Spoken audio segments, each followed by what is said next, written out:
Hello friends, तो फिर ये वीडियो हमारा शुरू हो रहा है 21 के नाइट का। और जो कि हम लोग जा रहे थे तिरुपति। रात के 8 साढ़े 8 बज रहे हैं। 9 बजे की हमारी ट्रेन थी। तो यहाँ पे हम जा रहे हैं, मंकू को देखिए।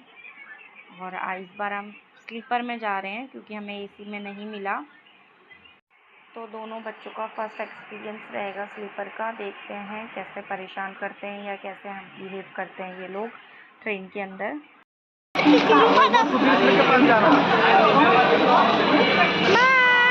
गोनू, गोनू से हाय।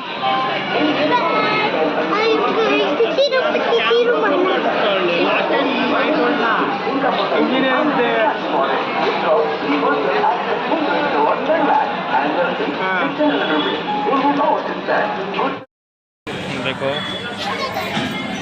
हम जा रहे तिरुपति।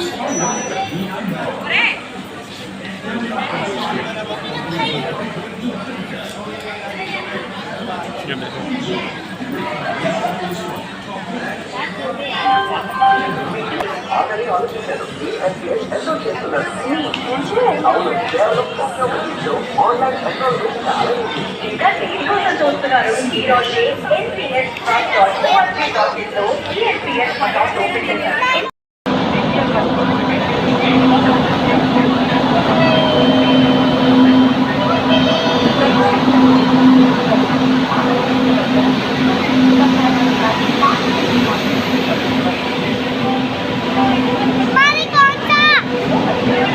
S3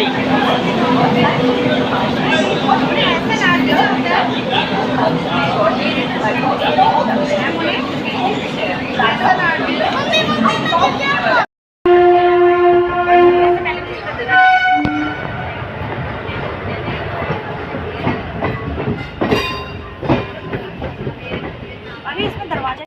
तो यहाँ पे हम लोग काफ़ी देर तक एक ही सीट में बैठे थे। और गुन्नू के लिए हमने अलग सीट ली थी। वैसे जब हम एसी वाले कोच में होते हैं तो हम गुन्नू के लिए नहीं लेते हैं क्योंकि गुन्नू अकेले सोती ही नहीं है कभी। और सेकेंड एसी में लेते तो कंफर्टली हम चले जाते हैं 2 सीट में, एक में मंकू और मैं, एक में इसके पापा और गुन्नू। लेकिन स्लीपर था तो हमने 3 सीट करी। लेकिन रात भर गुन्नू मेरे साथ ही थी, मंकू भी मेरे साथ था और मैं भी। तो यहाँ पे तो अभी ये बाहर का व्यू देख रही है। तो हम तिरुपति पहुँचने के बाद हम यहाँ पे से टोकन कटाने के लिए हम रुके बहुत देर। फिर उसके बाद हमने जीप पकड़ी। जीप से हम तिरुमाला के लिए निकले, जो कि ये पूरा प्रोसेस है। पहले ट्रेन पे गए, उसके बाद हमने टोकन लिया। टोकन लेने के बाद हम तिरुमाला गए जीप में ऊपर। और यहाँ पे पहाड़ के थोड़ा पहाड़ी है तो मुझे वॉमिट आने को हो रहा था। और गुन्नू यहाँ पे बोल रही थी तो मैं बोल रही थी तू बोल मत मुझसे, मेरे को बोलने का मन नहीं कर रहा है, मुझे वॉमिट आने को हो रहा है। और मैं जितने बार भी, ये मेरा 4th ट्रिप था तिरुपति के लिए, तो मैं जितने बार भी गई हूँ उतने बार मुझे वॉमिट होती ही होती है। तो इसलिए मैं गुन्नू को बोलती हूँ मत बोल। तो यहाँ पे मैंने मंकू को उसके पापा को दे दिया था पकड़ने के लिए, ताकि मैं थोड़ा आराम से बैठूँ कंफर्टली और उल्टी ना होए मुझे। तो देख सकते हैं ये ऐसा हमारा ट्रिप है। उसके बाद हम रूम के लिए इसके पापा लाइन पे लग गए थे जहाँ आधार कार्ड की ज़रूरत होती है। और काफ़ी सस्ते 50 रुपये में वहाँ पे रूम मिल जाते हैं। तो हम लोग रोड के साइड पे ही सब लोग बैठे रहते हैं। देख सकते हैं नीचे कोई दरी चटाई लेके। तो मैं बेडशीट ले गई थी, मैं वहाँ पे बैठे थे और मंकू को सुला रही थी। तो फ्रेंड्स देख सकते हैं हम ये आए हैं तिरुपति। और तिरुपति में हमने जो ट्रस्ट वाले रूम होते हैं वो लिए हैं। मात्र 50 रुपये का ये रूम है। और तो यहाँ शैतान बाबू ने अपना छोटा सा चश्मा तोड़ दिया। तो दिखाती हूँ मैं आपको। ये फर्स्ट रूम है जिसमें 2 बेड लगे हुए हैं और कंबल वगैरह सब कुछ मिलता है। यहाँ हमारा थोड़ा मैसी दिखेगा, जो भी हमने कपड़े यूज़ करे थे और जो अभी नहाने के बाद पहनने हैं वो सारे। और आज हम स्पेशली आए हैं इनके लिए क्योंकि इनके ये जुल्फ़े आज कटने वाली हैं। और आज मैं लास्ट बार इसके बाल को टच कर। क्यों बाल नहीं आएंगे क्या भैया के? पेट वाले बाल को? हाँ। फर्स्ट बार देन उसके बाद एक और रूम आता है, चेंजिंग रूम, सिटिंग रूम देख सकते हैं, 2-3 चेयर हैं हम बात कर सकते हैं। और यहाँ पे अलमारी दे रखी है। यहाँ तिरुपति बालाजी भगवान जी की फ़ोटो है, डस्टबिन है और यहाँ पे है वॉशरूम यानी कि बाथरूम, ऊपर गीज़र लगा हुआ है और ये है वॉशरूम। तो देख सकते हैं ये पूरा इतना अच्छा वेल मेंटेन है। सिर्फ 50 रुपीज़ चार्ज है 24 आवर के लिए। So guys, गुन्नू रेडी हो गई है लेकिन अभी हम लोग रेडी नहीं हुए हैं, तो अभी पहले हम हेयर कट करके आते हैं मंकू का, उसके बाद हम लोग नहाएंगे, फिर रेडी होके हम दर्शन so करने guys, जाएंगे। मैं फर्स्ट हूँ इसलिए मैंने पहले ही नहाया। तो फिर मिलेंगे हम आप लोगों से दोबारा।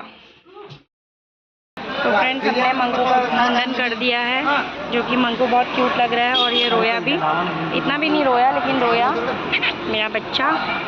फर्स्ट टाइम हमने तिरुपति में इसके बाल उतार दिए हैं, तो आज मेरी मन्नत भी पूरी हो गई। गुन्नू के टाइम पे भी हमने यहीं उतारे थे और आगे आप लोगों को एक स्टोरी बताऊंगी यहीं मुंडन के बाद पे। ये देखिए मेरा क्यूटी पाए, मंकू मंकू देखो, वो देखो चीजी चीजी, मंकू मुझे नहीं मंकू मंकू, ओ दीदी, ओ वाह, ओ वाह, ओ वाह, पुचू पुचू पुचू। So guys, आप सोच रहे होंगे इसके सर से थोड़ा सा खून क्यों निकला है, उसको दाने हुए इसलिए खून निकला है। तो फ्रेंड्स जैसे कि मैंने आपको मंकू के बाल कटने के बाद बोला था कि मैं आपको स्टोरी बताऊंगी, तो ये स्टोरी मैं घर आने के बाद शूट कर रही हूँ, क्योंकि वहाँ पे इतना कट टू कट हम टाइम नहीं था बिल्कुल भी कि मैं आपको बता सकूँ कि क्या बात थी। तो ये मेरे लिए एक प्राउड मोमेंट भी बोल सकते हैं या बहुत खुशी की बात भी बोल सकते हैं, जो कि मुझे बहुत खुशी हुई, क्योंकि मेरे दोनों बच्चों के हेयर कट, जो फर्स्ट मुंडन है, जो फर्स्ट टाइम मुंडन होता है बाल कटते हैं, वो तिरुपति में कटे।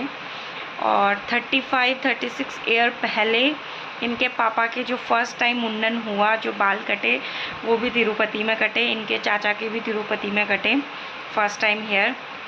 सो मुझे बहुत बहुत अच्छा फील हुआ कि क्योंकि मेरे दोनों बच्चों के बाल वहीं कटे जहाँ इनके पापा के बाल हमने उनके मम्मी पापा ने उतारे थे फर्स्ट टाइम तिरुपति में। तो ये मेरे को बहुत खुशी थी। और जिस टाइम गुन्नू के हमने बाल तिरुपति में उतारे थे, और जब मैं सेकेंड टाइम प्रेग्नेंट हुई थी, मुझे नहीं पता था कि गर्ल है या बॉय है। मैंने दिल में ये सोचा था कि मेरा जो भी बेबी है मैं उसका हेयर तिरुपति में ही उतारूंगी, क्योंकि मैंने अपने फर्स्ट बेबी का भी तिरुपति में उतारा है, तो सेकंड का भी मैं वहीं उतारूंगी, चाहे हम यहाँ साउथ में हों या कहीं बाहर हों। तो ये मैंने सोचा था और वो मेरी मन्नत पूरी हो गई और मुझे बहुत बहुत बहुत खुशी मिली। तो कुछ मैं आपको टिप्स अपने एक्सपीरियंस के मुताबिक देना चाहूँगी। तो हम कहीं से भी ट्रैवल करके ट्रेन में आते हैं, तो उसके बाद वहाँ पे टोकन कटता है। टोकन कटने से आपको स्लॉट बुक हो जाते हैं, वो स्लॉट आप बुक हो जाएंगे तो आप उसी टाइम पे दर्शन करने के लिए निकल सकते हैं। तो हमारा सेकेंड डे, जैसे हम 22 की मॉर्निंग में वहाँ पहुँचे, तो हमारा यानी कि 23 की मॉर्निंग 3 o'clock हमारा बुकिंग था टोकन। लेकिन हमें ये बेनिफिट हुआ, जिनके भी बच्चे 1 साल से छोटे होते हैं, 1 साल के नहीं होते हैं, उनको क्या या तो बर्थ सर्टिफिकेट और या आधार कार्ड बच्चे का, उनको फ्री दर्शन हो जाते हैं डायरेक्ट। यानी कि जो बुकिंग होती है पेड वाली 300-500 वाली, वो वाली लाइन में हमको भेज दिया जाता है। सिर्फ इसके लिए अलाउ है बेबी के मम्मी पापा, उनका आधार कार्ड होना चाहिए दोनों का, और बेबी का भी आधार कार्ड या बर्थ सर्टिफिकेट। एक भाई या बहन उनका होगा तो चलेगा, लेकिन 12 ईयर्स से बड़ा होगा तो उसको अलाउ नहीं करेंगे। कोई दादा दादी कोई साथ में अलाउ नहीं होगा, सिर्फ मम्मी पापा, भाई बहन 12 साल से छोटा, और 1 साल के अंदर आपको फ्री दर्शन हो जाते हैं। तो फिर हमने 22 की शाम को ही फटाफट दर्शन कर लिए थे। तो हमें ये चीज़ फ़ायदा हुआ, जो हमने टोकन कटाया था वो हमने फिर यूज़ नहीं किया। तो जो टोकन कटते हैं, स्लॉट बुक होते हैं, वो भी फ्री में स्लॉट बुक होते हैं। आप पेड वाला करना चाहें तो आप पेड वाला भी कर सकते हैं, आपकी मर्ज़ी है। हमने पेड वाले का भी सोचा था, लेकिन वो 3-4 महीने पहले ही बुक हो जाते हैं, तो वो हमारे देखने से पहले ही बुक हो गए थे। तो एक ये है। उसके बाद जब हमने नीचे टोकन काटा, उसके बाद वहाँ पे जीप, एसी बस और विदाउट एसी बस, टैक्सीज सब कुछ चलती हैं। टैक्सी वाले थोड़ा कॉस्टली रेट लेते हैं, बाकी जो नॉर्मल है वो रेट में वहाँ पे चलती हैं। उसके बाद ऊपर हम जब पहुँचते हैं तो रास्ते में थोड़ा बैग चेकिंग वगैरह होती है, तो वहाँ पे चेक होने के बाद फिर सीधे तिरुमाला में हम लोग पहुँचते हैं। तिरुमाला के लिए रूम बुक करना पड़ते हैं, वो भी वहीं जाके। तो मेरे हस्बैंड लाइन पे लगे और उसके लिए आधार कार्ड चाहिए, आधार कार्ड का जेरॉक्स वो लेके गए। तो वहाँ पे भी भीड़ होती है, 1-2 घंटा लग जाता है। तो ये 8:30 पे गए थे और 10 o'clock 10:30 पे ये वहाँ से मतलब टोकन कटा के आए। फिर टोकन कटाने के बाद एक स्कैनर था, वो भी टाइम टू टाइम मतलब 1 घंटा उसमें भी लगा। तो वो स्कैनर, वो जो टोकन था उसको स्कैन किया, उसके बाद हमें रूम का पता चल गया कि हमारा जो स्लॉट है, रूम है, वो कहाँ मिला। तो हमें GNC जो ब्लॉक था वहाँ पे मिला, क्योंकि वहाँ पे बहुत अलग अलग ब्लॉक्स हैं। तो हमें वहाँ पे रूम मिला। उसके बाद भी हम एक और GNC के ऑफिस में गए, वहाँ पे भी फॉर्मेलिटीज़ होती हैं, पेपर डॉक्यूमेंट वो सब स्कैन करके देखते हैं। और फिर की के लिए एक अलग काउंटर होता है, तो वहाँ गए हम, वहाँ से हमने की कलेक्ट करी और रूम पे गए। और आई थिंक जितना मुझे नॉलेज है वहाँ पे जितने भी रूम है वो सब ट्रस्ट वाले हैं शायद, होटल या वैसे प्राइवेट रूम आई थिंक नहीं है, जहाँ तक मुझे लगता है। जिनको प्राइवेट रूम्स में रहना है वो तिरुपति में रह सकते हैं नीचे, लेकिन तिरुमाला ऊपर जाने के लिए एक घंटा लगभग लग जाता है। बाय बस, बाय जीप या टैक्सी किसी में भी जाएं 1 घंटा 45 मिनट्स, 1 घंटा या 1 घंटे से ऊपर लग जाता है।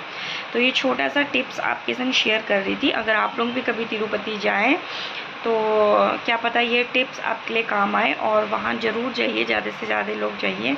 दर्शन करके बहुत सुकून मिलता है, बहुत ही अच्छा लगता है। और ये अभी मैंने जो वीडियो है वो मंकू के बाल उतारने तक ही आपको दिखाया है। और ये भी बता देती हूँ, अंदर शूट नहीं करने देते हैं, कोई वीडियोग्राफी नहीं, कोई फ़ोटो नहीं, ना मंदिर के अंदर और ना जहाँ पे बाल कटिंग होती है वहाँ भी नहीं। सो अब सेकेंड पार्ट में मैं आपको आगे दिखाऊंगी हम लोगों ने कैसे कैसे कहाँ और जगह भी गए। ठीक, और ब्लॉग पसंद आए तो लाइक शेयर सब्सक्राइब कीजिए, बेल आइकन भी दबाइए ताकि आपको नए वीडियोज़ ऐसे ही मिलते रहें। Bye bye.